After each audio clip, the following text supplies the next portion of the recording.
আসসালামু আলাইকুম। আমরা এই কিউট বেবি মমিনের এইমাত্র ডিভাইস কসমেটিক খতনা শেষ করলাম। সর্বোচ্চ 2 মিনিট হবে। এখন তিনি বেড থেকে নিজেই নেমেছে। যে প্যান্ট পরে চেম্বারে এসেছেন সেই প্যান্টটি পরা আছে এবং হাসতেছে। মমিন, তোমার কোনো সমস্যা আছে এখন? হ্যাঁ, তুমি হাসো কেন? হাসতে কি ভালো লাগে তোমার? হ্যাঁ, তোমার যে মুসলমানি হয়েছে তুমি ব্যথা পাইছো?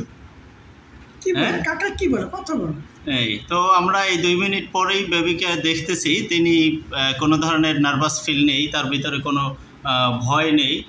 হাসতেছে। বেড থেকে নেমেই তিনি দৌড়ে সামনে চলে গেছে। ভাইজান, আপনাকে একটু জানতে চাবো যে আসলে মমিনের যে ডিভাইস কসমেটিক খতনা হলো, এটা আপনার কাছে কেমন লেগেছে এবং আপনার ছেলে কি পরিমাণে ব্যথা পেয়েছে বা কোনো কষ্ট হয়েছে কিনা, না খুব সহজ ছিল, একটু বলবেন আর কি। কেমন লেগেছে সব বিষয়? ছিল না, ব্যথা থাকলে তো সে বসতেই পারতো না, অথচ আরো দুরন্ত ভাবে কান্নাকাটা করতো। সেদিক দিয়ে খালি সুস্থ আছে, সে হাঁটাচলা করতেছে, সেরকম ব্যথা অনুভব তো করে না। আর ইমপ্রেশন এই যে মডেলটা যেভাবে কাটিংটা হয়েছে সুন্দর, সেটা তখন আসলে সুন্দরভাবেই হয়েছে, এটা ব্যথাও পায় না।